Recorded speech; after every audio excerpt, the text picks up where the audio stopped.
Hello student, मैं अंजू पांडे, गृह विज्ञान विभाग, संत तुलसीदास पीजी कॉलेज कादीपुर सुल्तानपुर आपको गृह विज्ञान के बहुत ही महत्वपूर्ण पेपर बाल विकास के बारे में जानकारी दूंगी। यह बाल विकास का पेपर आपके प्रतियोगी परीक्षाओं के लिए बहुत लाभकारी होगा। बाल विकास दो शब्दों से मिलकर बना है। पहला बाल, दूसरा विकास। बाल का अर्थ था जन्म से लेकर किशोरावस्था तक। अब विकास का अर्थ होता है कि अनवरत चलने वाली प्रक्रिया। विकास सार्वभौमिक प्रक्रिया है। ये जो है संसार में प्रत्येक जीवधारियों में पाई जाती है। छोटी से छोटा जीव, चाहे वो अमीबा ही क्यों ना हो, तब से लेके व्यक्ति तक में सभी में जो है विकास की प्रक्रिया निरंतर चलती रहती है। कभी यह प्रक्रिया मंद गति से होती है, कभी यह तीव्र गति से होती है, लेकिन कभी समाप्ति नहीं होती है। सबसे पहले वर्क महोदय ने इस पे जो है जोर दिया। उन्होंने कहा भ्रूणावस्था से किशोरावस्था तक का अध्ययन बाल विकास के अंतर्गत किया जाता है। वर्क महोदय सबसे पहले इसको परिभाषित करने वाले मनोवैज्ञानिक थे। उन्होंने भ्रूणावस्था से किशोरावस्था तक के बीच के अध्ययन को बाल विकास का अध्ययन कहा है। भ्रूणावस्था वो अवस्था होती है जब बच्चा जो है माँ के गर्भ में रहता है, और किशोरावस्था परिपक्वता की अचरम सीमा की अवस्था कहलाती है। भ्रूणावस्था और किशोरावस्था के बीच में चार अवस्थाएं होती हैं। पहली अवस्था भ्रूणा, दूसरी शैशवावस्था, तीसरी बाल्यावस्था, चौथी किशोरावस्था। बाल विकास में सभी अवस्थाओं के अध्ययन के बारे में बताया गया है। अब हम सबसे पहले भ्रूणावस्था, सभी अवस्थाओं के पहले इसके इतिहास के बारे में जान लेते हैं। तो इसके इतिहास की शुरुआत हम 18वीं शताब्दी से करते हैं। 18वीं शताब्दी में पेस्तलाजीन जी ने अपने ही पुत्र, अपने 3.5 वर्षीय बालक पर जो है, जिसका नाम अल्बर्ट था, उस पर इसका प्रयोग किया था, जिसे बेबी बायोग्राफी के नाम से जाना जाता है। यह 1774 ईस्वी में किया गया अध्ययन है।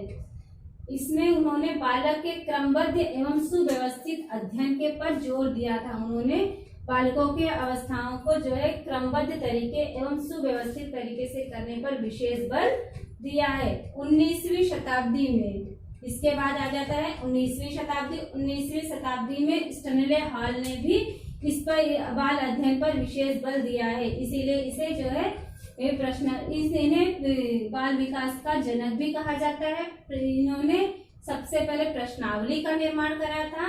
अब प्रश्नावली से दो प्रश्नावलियां होती है। एक प्रश्नावली होती है जिसे हम जो है बाल विकास प्रश्नावली कहते हैं, जिसे स्टैनले हॉल ने किया, स्टैनले हॉल ने बताया था। लेकिन दूसरी प्रश्नावली जिसे वुडवर्थ महोदय ने बताया है, वो दूसरी प्रश्नावली है। तो कभी अगर आप परीक्षा में क्वेश्चन पूछा जाता है कि सर्वप्रथम प्रश्नावली का निर्माण किसने कराया था, तब वो वुडवर्थ ने कराया था। किंतु अगर क्वेश्चन ये पूछा जाता है कि बाल विकास में प्रश्नावली का निर्माण किसने कराया था, तब स्टैनले हॉल आ जाएगा। तो आप लोग इसमें कंफ्यूज बिल्कुल नहीं होंगे।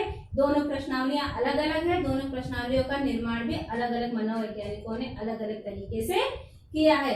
इसी के साथ साथ स्टैनले हॉल ने दो संस्थाओं का भी निर्माण कराया था। पहली संस्था का नाम चाइल्ड स्टडी सोसाइटी है, दूसरी संस्था का नाम चाइल्ड वेलफेयर ऑर्गेनाइजेशन है। इसी के साथ साथ इन्होंने 1887 में न्यूयॉर्क में प्रथम बाल गृह का भी जो है निर्माण करवाया है। ये सारे इनके कार्य हैं। इसके साथ इन्होंने जो है क्रमबद्ध और सुव्यवस्थित तरीके से बाल विकास का निर्माण किया, बाल विकास की अवस्थाओं का अध्ययन किया था। और उन्होंने बताया था कि प्रत्येक अवस्था आने वाली अवस्था के लिए आपको तैयार करती है। ठीक उसी तरह जैसे शैशवावस्था अगर बीतती है तो आपके पैर मजबूत हो जाते हैं, आप चलने के लायक हो जाते हैं। यदि आपका पैर मजबूत नहीं होगा तो आप चल नहीं सकते हैं। अभी आप देखे होंगे कि छोटा सा बच्चा होता है, अगर 3 महीने के बच्चे को चलाने या बैठाने का प्रयास करेंगे तो वो चल नहीं सकता। लेकिन वही 9 महीने या 1 साल के बच्चे को आप चलाने का प्रयास करेंगे तो वो चलने लगता है। तो ये वो इसी की बात वो करते हैं कि परिपक्वता अगर आ जाती है तो बच्चा स्वयं चलने लगता है, स्वयं कार्य को करने लगता है। तो इसीलिए उन्होंने कहा है कि अवस्थाओं को भी हमें क्रमबद्ध तरीके से तैयार करना चाहिए कि हर अवस्था जो है वो आने वाली अवस्था के लिए, जो अवस्था गुजरती है वो आने वाली अवस्थाओं के लिए तैयार करके जाती है। इसके बाद 20वीं शताब्दी आती है। 20वीं शताब्दी जिसे बालकों की शताब्दी कहा जाता है। क्रो एंड क्रो, ये 2 क्रो हैं, 2 मनोवैज्ञानिकों के नाम है, एक मनोवैज्ञानिकों के नाम नहीं है। इसे हम इसीलिए क्लियर कर दे रहे हैं क्योंकि हर किसी को नहीं पता होता है कि क्रो एंड क्रो एक है या दो है। तो ये दो क्रो हैं। पहले क्रो जो है लिस्टर क्रो है, दूसरे एलिस क्रो है। ये दो मनोवैज्ञानिकों ने अपने अपने अध्ययन पे कहा है, उन्होंने बताया था कि ये बच्चों की शताब्दी है। इस अवस्था में हमें बच्चों के बारे में जानना है, बच्चों के ही तरीके से हमें पाठ्यक्रम तैयार करना है, उसे सुव्यवस्थित और अच्छी तरीके से करना है। इसीलिए आज की पढ़ाई लिखाई वो बच्चों के ऊपर केंद्रित होती है, बड़ों के ऊपर वो केंद्रित नहीं है। हमारा पाठ्यक्रम, हमारा सिलेबस सब बच्चों पर ही आधारित है। इसी के साथ साथ हम चारों अवस्थाओं के बारे में भी जान लेते हैं। भ्रूणावस्था जो है आपकी 0 से लेके 2 वर्ष की होती, 2 महीने की होती है। शैशवावस्था 0 से लेके 2 साल की होती है, ये 0 से लेके 2 साल की होती है। बाल्यावस्था आपकी जो है 2 से लेके 5 वर्ष की होती है। और यह बाल्यावस्था 2 भागों में बांटी गई है। पहला भाग आपका 2 से लेके 5 वर्ष जिसे पूर्व बाल्यावस्था कहते हैं। दूसरा 6 से लेके 12 वर्ष की होती है जिसे उत्तरा बाल्यावस्था कहते हैं। जब हम अवस्थाओं को पढ़ाएंगे तो उसमें आपको ये बताएंगे, इस सब बारे में पूरी तरह से जानकारी देंगे। और चौथी अवस्था आपकी किशोरावस्था आती है। किशोरावस्था आपकी 13 से लेके 18 और किसी मनोवैज्ञानिक ने 21 वर्ष बताया है। तो ये सारी अवस्थाओं में हम बाल विकास के अध्ययन के बारे में जानते हैं। और हमारे भारत में 1930 ईस्वी में जो है बाल विकास का अध्ययन किया गया था। एक बार इसको हम पुनः से रिवीजन कर लेते हैं, पुनः से तैयार कर लें जिससे आपको ये भूले नहीं। क्वेश्चंस को एग्जाम में बार बार आते हैं तो आपको ये हमेशा के लिए तैयार हो जाए। तो भ्रूणावस्था से किशोरावस्था का अध्ययन किसने किया था? बर्क महोदय ने।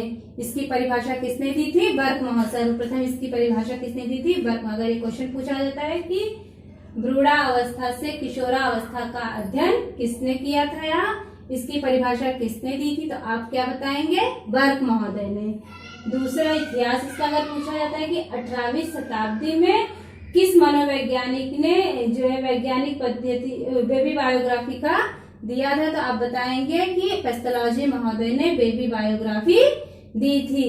उन्होंने किसके ऊपर दिया था? तो उन्होंने अपने ही बालक के ऊपर दिया था, किसी और के ऊपर उन्होंने नहीं दिया था। और उनके बालक का क्या नाम था? उनके बालक का नाम अल्बर्ट था। कितने वर्ष का बालक उनका था? 3.5 वर्ष का उनका बालक था। किस सन में उन्होंने दिया था? 1774 ईस्वी में उन्होंने दिया था। इन्होंने कैसे दिया था? क्रमबद्ध और व्यवस्थित तरीके से अध्ययन किया था इस पे। तो पेस्थोलॉजी जी का आपको याद हो गया होगा कि इनके बालक का क्या नाम था? अल्बर्ट। वर्ष कितना था? 3.5। कौन सी पद्धति थी? वैज्ञानिक पद्धति। उनके पुस्तक का क्या नाम था? बेबी बायोग्राफी पुस्तक था उसका। कौन सा सन था? 1774। इसके बाद आप आ जाते हैं 18वीं शताब्दी के बाद 19वीं शताब्दी में। 19वीं शताब्दी किसकी थी? स्टैनले हॉल की थी। उन्होंने किसका निर्माण कराया था? प्रश्नावली का निर्माण कराया था। प्रश्नावली जो है 2 प्रकार की होती है। पहली प्रश्नावली जो बाल विकास की प्रश्नावली है, दूसरी प्रश्नावली जो सबके लिए तैयार की गई थी। तो सबके लिए जो प्रश्नावली तैयार की गई थी वो उसको किसने दिया था? उसको वुडवर्थ महोदय ने दिया था। और बाल विकास की प्रश्नावली के निर्माण किसने करा था? Stanley hall. अगर क्वेश्चन पूछा जाता है कि बाल विकास की प्रश्नावली का निर्माण किसने कराया है, तो वो स्टैनले हॉल महोदय ने कराया था। उनकी 2 संस्थाओं का क्या नाम था? पहली संस्था का नाम था चाइल्ड स्टडी सोसाइटी। दूसरी संस्था का क्या नाम था? Child study welfare organisation. 2 संस्थाएं हो गई। बाल विकास के जनक कौन कहे जाते हैं? बाल विकास के जनक स्टैनले हॉल कहे जाते हैं। इन्होंने क्रमबद्ध तरीके से हर अवस्थाओं का अध्ययन करने की बात कही है। इसके बाद 20वीं शताब्दी थी। 20वीं शताब्दी कैसी शताब्दी है? बच्चों की शताब्दी है। बच्चों की ये किसने दिया है? किस मनोवैज्ञानिक ने? क्रो एंड क्रो महोदय ने दिया है। दोनों क्रो महोदय का नाम क्या है? Lister Crow, Ellis crow.